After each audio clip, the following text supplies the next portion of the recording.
Well, you are just totally amazing, and I just want to ask you, I know we're kind of going over, but the process of writing your book and then having it optioned, then, you know, there's thousands of books that are optioned, but only a very small percentage actually get made into film. Yes. So did you feel really blessed, or were you skeptical that it would actually get green-lighted and, okay, it's going to go, it's actually going to work? It was a complicated process. Initially, Stanley Kramer had the rights.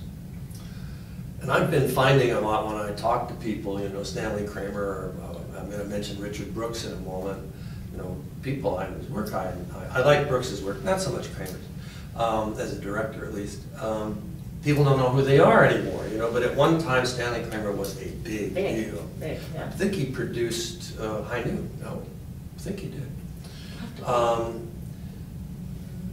That's how the rumors start, right? So who knows? I should not say anything I'm not sure of, but he had given us his word that he would do an option with us. And so we waited 6 months, and then he said, I changed my mind. And we had nothing in writing, and off Stanley went. And then Larry Terman, Lawrence Terman in his credits, co-producer of The Graduate, nice guy. By then the book was out, and he found the book in a Beverly Hills bookstore. And he pulled it out, he looked at it, and he said, you know, this could make a movie. And he said, more than that, I think Richard Brooks, writing and directing this, would do real good. And he took it to Columbia, and they all agreed. And we didn't get an option arrangement, which for people who may not be familiar, that's when they give you a down payment, as it were, on the project, and they get to work with it for a year or two to make the film. But if they don't, end of agreement, I have the rights back, and I keep the down payment. But they said, we'll buy the movie. We're just going to buy it. They were that confident. I flew out to meet Brooks. It was kind of funny because I wore a suit and a tie, and I didn't know what I was doing. I was very young. I mean, he looked at me like I was nuts. He was wearing what amounted to a butcher's costume, this white, I can't even describe it. He looked like he'd come from a karate class or something. I know what you're talking about. And he clearly thought I was, you know, I didn't fit. And it was clear when I was done he never wanted to talk to me again. And he worked on it was an interesting conversation, though, to be with him and Larry Terman, and we're talking about, you know, the professionals, and talking about In Cold Blood and Elmer Gantry. And, oh, it was just wonderful to talk movies. I admired his work a lot. So he worked on it for a year, and he turned it in, and they said, you know what, we don't want to make this movie. And they sold it to Warner Brothers. And they went, it looked as if Martin Ritt was going to direct with Paul Newman. But Newman was going to play the police officer. All right, and then that fell apart. And then another personal favorite, Sidney Pollack, came aboard, director. I dearly admire Sidney's work. And Steve McQueen was going to be Rambo. And Sidney personally told me they worked on the movie, not to shoot, but prep and all that, for 3 months before they just remembered that Steve was 45 years old. And in 1975, could not possibly play a returned Vietnam War veteran, because they were all 19, 20, 21 years old. Like, they just, what is it? So then it went on, and then it went on. 6 studios, 26 scripts. And then these two fellows who were film distributors, who had a company called Carolco. One was Andrew Vanya, and the other was Mario Kassar. And they wanted to make a movie, and they knew Ted Kotcheff.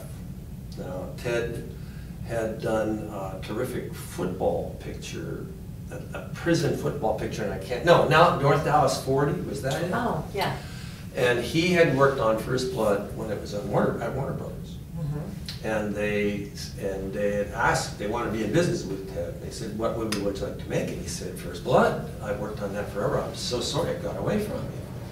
And they said, all right, we'll do it. And they got Sylvester to be in it. So, you know, things moved together in an interesting way. And just as a footnote, Ted isn't directing anymore that I know of, but his name is on every week on Law and Order. He's one of the supervising producers of Law and Order. Which is one of my favorite. Yeah, well, I like the Special Victims Unit. I love the Special Victims Unit.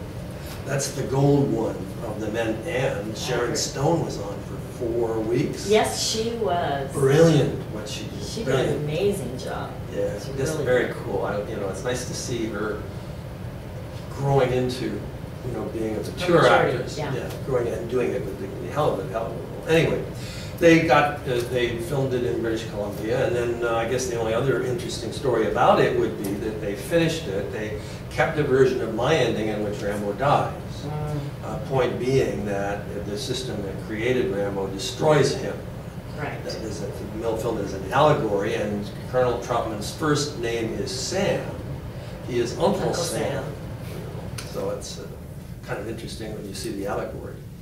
But they couldn't do sequels if they killed him. Well, they weren't thinking that. They thought that was the movie, and they showed it at a screening in Las Vegas, Nevada, and had a riot, where everybody who had been with the film and really, really, really enjoyed it. And it's an exciting film, and especially if you'd seen it in a theater at the time, people were like going with the character. They were fidgeting and going, I'm going to get him, and all stuff like that. It was really interesting to see. And somebody yelled out, "Is the director here?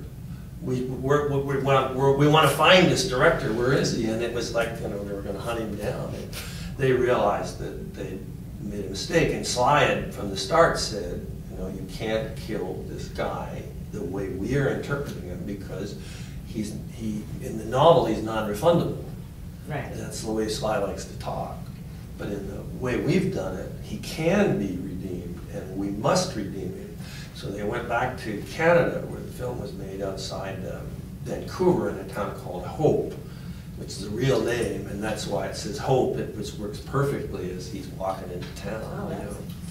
And near Golden Ears National Park, a gorgeous place in Vancouver, or in British Columbia.